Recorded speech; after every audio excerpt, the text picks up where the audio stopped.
Palava too hard to talk. This is the first of a series of discussions on issues pertaining to Liberian society today. You may call it Liberia Today. But we say Liberian Palava too hard to talk because in our culture, there are times that when issues are very difficult to discuss, we have to discuss them, but then we have to find a way to discuss them without antagonizing each other. My name is Emmanuel Buya, and I want to welcome you to this edition of Liberian Palava Too Hard to Talk. We have been through several situations in this country, starting as far back as the 1950s, when we had the 1955 civil disturbance, you may call it, the one that evolved President Tubman, President Barclay, the Secretary of Interior, David Coleman, and some other people in a political situation that ended up very badly.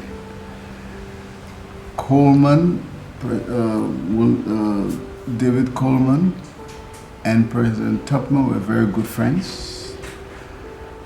They all lived downtown Monrovia. Tubman was on Ashmont Street at the old executive mansion. David Coleman was down Coleman Hill. In those days, they had no special security service. And so the president had ADC to the president, somebody that did not carry a gun but just walked behind the president in his uniform. And the situation was such in those days that no one would dare do anything to the president. And the appearance of someone in uniform was an instant attention grabber. No one would want to do anything to the president in the presence of a military person in a military outfit. And so President Tubman and President Barclay were friends. It was Barclay who nominated Tubman to succeed him. And when Councillor C.L. Simpson Sr. desired to run to be president, it was Barclay who brokered an agreement between Tubman and Simpson such that Simpson agreed to become the vice president and Tubman would go for the first term. And after his first term and his second term maybe, then Simpson will have a clear road to succeed. And so that was a gentleman's agreement. And Barclay succeeded in convincing Simpson that since Montreal County and Bassa County always produced presidents and vice presidents in those days, it was time now for them to shift the power balance.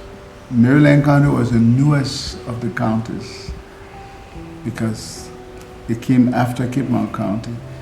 And Maryland County was April 1857, and so we wanted them to shift the power balance to the far east, to Maryland County, and after that they can shift it back to Montreal when Simpson would be right in line to succeed.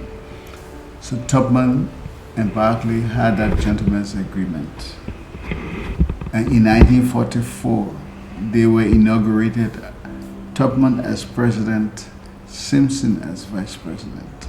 Simpson knew that when Tubman's term was over, he was next in line. Tubman had his first term from 44 to 48. He had his second term from 49 to about 52. And then Simpson assumed that Tubman would now ground arms so that he would come in, but then it seems as if Tubman changed his mind.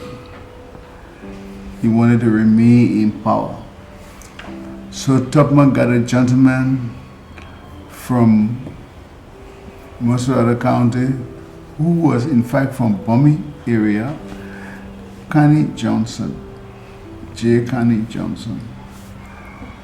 He was in the House, and Tubman got him to go and lobby the House and Senate, and so that they could change the law to say that the people of Liberia should have the right to nominate the president as long as they felt that he was in their best interest.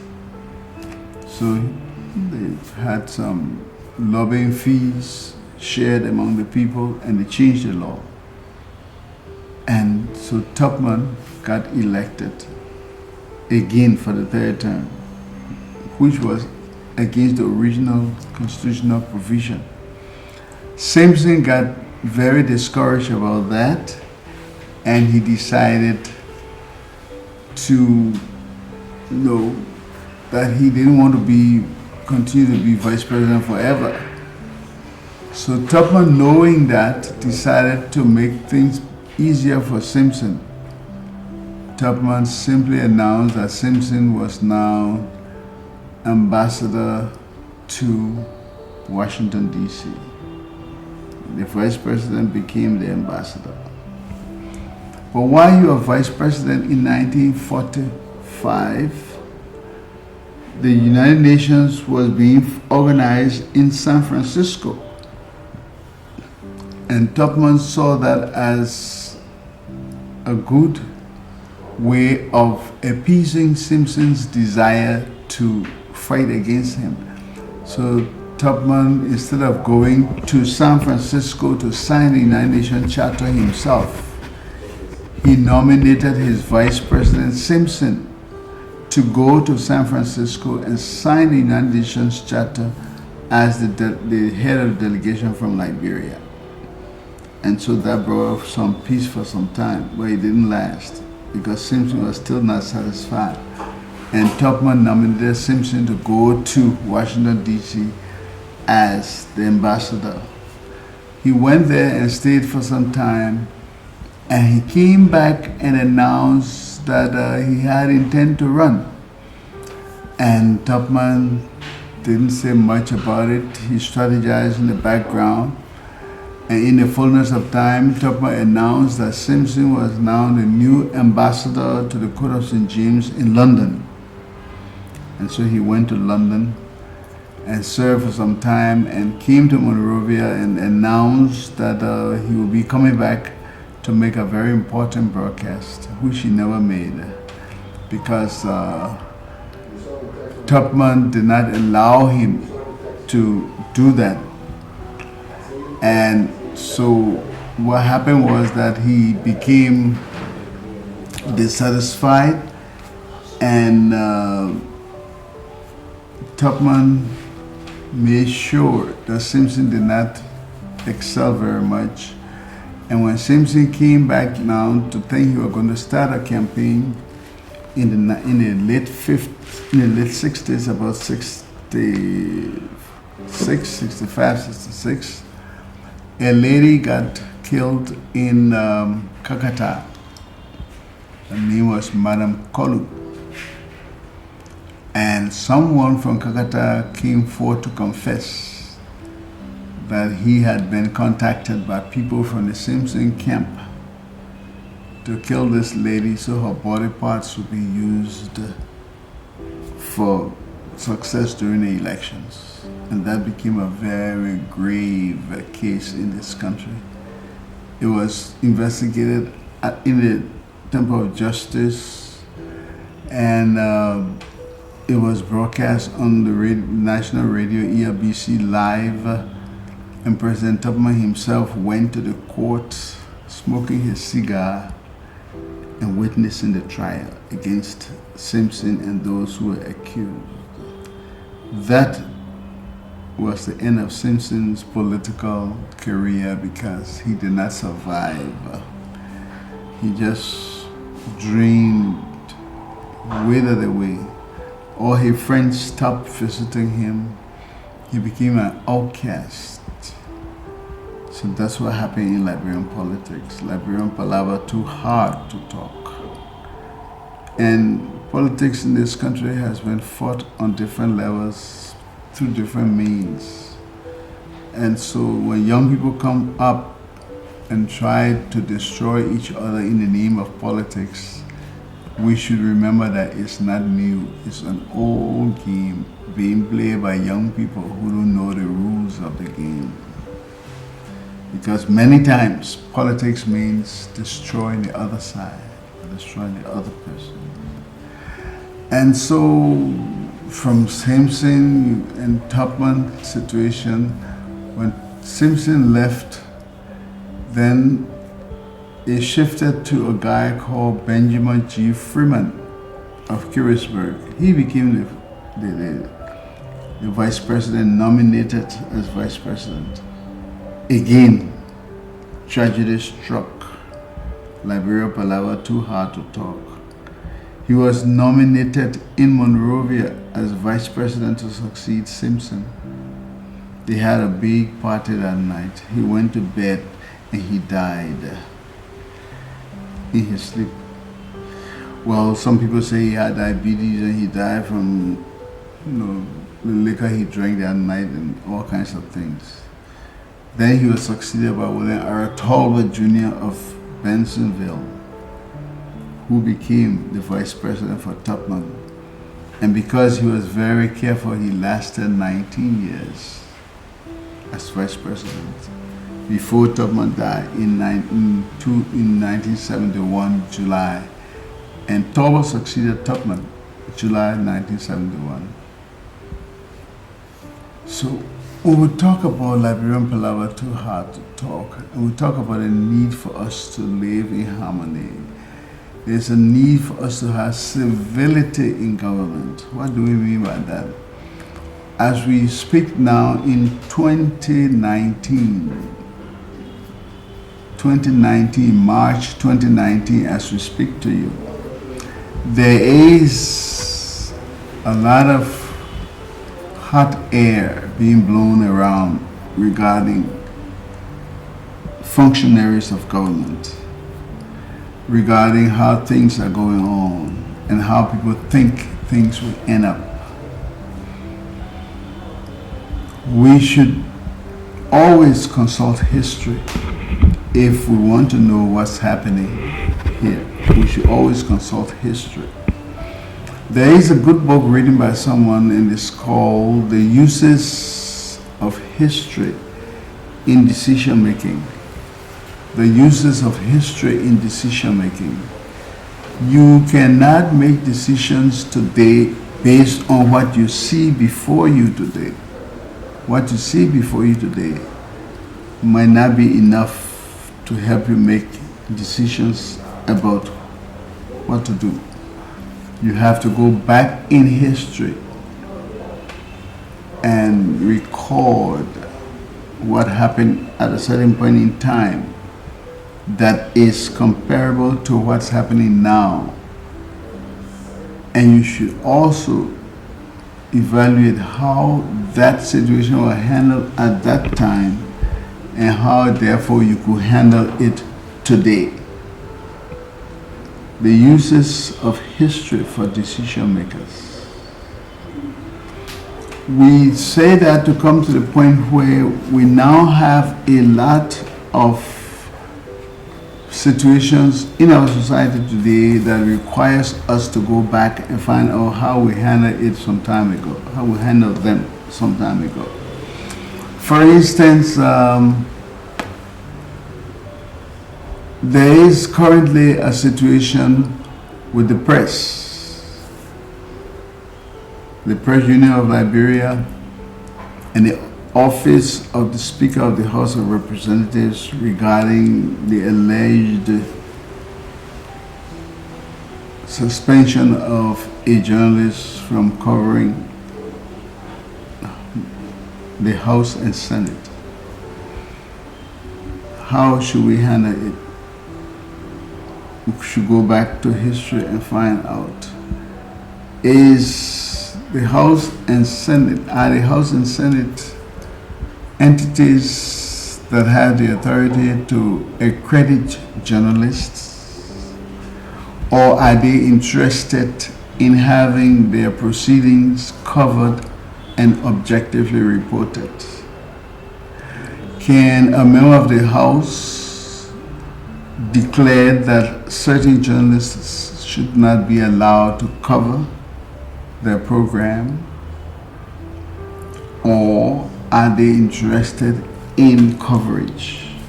These are things we need to think about.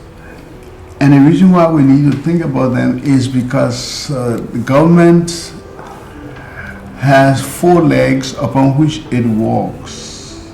4 legs. The government is a 4-legged animal.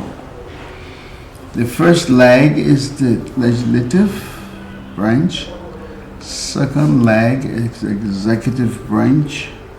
The third leg is the judicial branch. And the fourth leg is the press. That's why it is called the fourth estate. If you have an animal with 4 legs and you cut one leg off, that animal becomes a disabled, crippled animal. And so if the press is kept away from the proceedings of government, if the press is kept away from what's happening in the corridors of power, the people will not know what to do. They will not know what to do.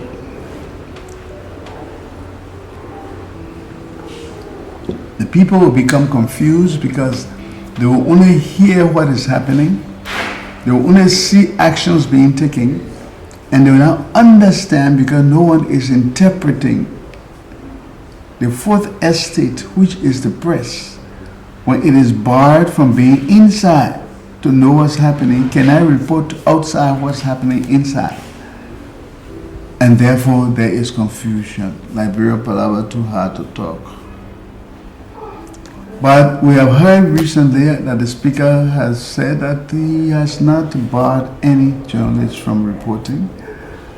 However, it is said that these journalists have been reporting for some time, and it's time for them to have a orientation where he is replaced by somebody else, and someone else should come in to cover because he's been there for some time. Well, there is no rule anywhere in the world where you can report somewhere for too long and so you gotta leave. You go to London, you go to Paris, you go to Washington, D.C., you have journalists covering a beat for ages, over and over and over. In fact, the more and the longer you cover, the more experience you get and the better you can serve. And so today we want to honor our Liberian Palava, too hard to talk. We want to talk about peace journalism. The kind of journalism that promotes peace and harmony in the country. Our young journalists should not be too anxious to break stories without getting all sides of the story. They should not be anxious to announce without hearing from everyone involved. Except some people refuse, then you can report the story and say they refuse to comment. But you must get a balanced story. And that involves ethical thinking. It means that you should report the story being sure that you have checked everything out and you are very sure that it is fair to all involved, that it is balanced, that first of all it serves the public interest. It has to serve the public interest. It cannot be that you are reporting a story because someone refused to give you an interview and so you get vexed and, as they say, dirty the news. A journalist is not involved in dirtying anyone's news. A journalist is involved in projecting objectively stories. Objectively, not doing anything else but objective reporting. And that brings us to this whole concept of having peace journalism, a journalism that promotes peace, not a journalism that is partisan, You're reporting because the man you love or the woman you love or the party you support wants you to say something a certain way against certain groups or interests. And so as we go on in this series of Liberia Palava Too Hard to Talk, we'll be exploring a lot of issues regarding journalism and the press. When I had the occasion to go to school in the United States in the 1980s, I attended Wesley Theological Seminary in Washington, D.C., graduated with a master's degree in theology, served in the Methodist Church there for about 6 years as a pastor. I became part of the Interfaith Alliance of the United States. And that group is a group of religious leaders who organize themselves to make sure that there is equity, there is ethical dealings within organizations, in the government, and the public. During the time of President Clinton, when he had the unfortunate situation of Monica Lewinsky, the young intern at the White House that accused him of exploiting her. I was there and I was with the clergy in Virginia, Leesburg, Virginia area, where I was ministering to 3 Methodist churches. And it got to a very bitter point where those who wanted to impeach President Clinton at that time took the young lady, Monica Lewinsky, to the investigation and wanted them to be allowed to have her produce her underpants so that they could have a DNA done to make sure that President Clinton did what they were accusing him of doing. It was at that point in time that the Interfaith Alliance of the United States called on the Congress that we wanted to go to the Congress and talk with them. And this file I have here, Interfaith Foundation, is January 26, 1999. National Religious Leaders Summit on Civility in Public Discourse and the Future of Democracy. So the national leaders went to the Congress to discuss civility in government, how they can be civil to each other, not just go out to dirty somebody's news. So we told them that it was not necessary to go to extreme to prove anything. You'd be destroying the image of the presidency. You'd be creating a lot of problems in America. And because of our intervention, I say I mean the group's intervention, Interfaith Alliance. And this is the calling card of the Interfaith Alliance. Because of this, they never had a DNA test done. And today, Mr. Clinton is living an honorable life. I'm sure the young lady is gone ahead, living her life, and America is better for it. Peace journalism, a journalism that promotes harmony, peace, promotes justice, fair play, and truth. And so in Liberia today, as we experience all kinds of challenges, and as we are up for dirtying each other news, everybody want to dirty the other person's news, it is necessary for some of us who have had these experiences to remind some of our friends who already know it and to inform the others that it's not necessary to destroy people or their reputation just for the sake of politics. Liberia, Palava, too hard to talk. The persons you destroy today could be your friends tomorrow. And so that's why it is important that we stick to our ethics as journalists. And we do not be used as instruments by people who want to destroy other people. So Liberia, Palava, too hard to talk. The kind of journalism we should practice these days should be communication for development or communicating for development. We see there's a need for us to develop this country after all the destructions. So everything we do in journalism should be geared toward development. And when that happens, we'll all be better for it. Because then we'll be able to see through the myths, and we'll be able to see reality, and we'll be able to understand that this country needs people who can think, people who are objective, people who love this country and will not destroy this country for the personal gain.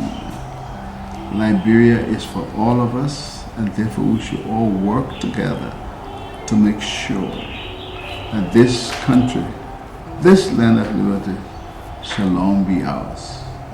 Thank you.